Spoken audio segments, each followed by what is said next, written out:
Meta Tag ဆိုတာလုပ်ငန်းရှင်တို့ရဲ့ website ထဲမှာမြင်တွေ့ဖတ်ရှုလို့မရပေမဲ့ search engine တွေအတွက်အရေးကြီးဆုံးအချက်အလက်တစ်ခုဖြစ်ပါတယ်။လုပ်ငန်းရှင်တို့ website ဟာဘယ်အကြောင်းအရာနဲ့ပတ်သက်လဲဆိုတာကို Google, Bing လို့ search engine တွေကိုတေချာစွာအကြောင်းကြားပေးနေတဲ့ကုတ်တွေက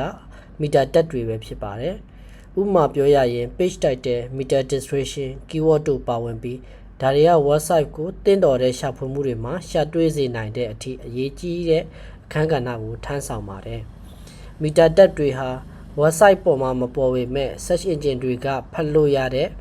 နောက်ွယ်ရာအချက်လက်တွေဖြစ်ပါတယ်။ဒါကြောင့် Meta Tag ကိုမှန်ကန်ပြည့်စုံအောင်ထည့်သွင်းဖန်တီးခြင်းက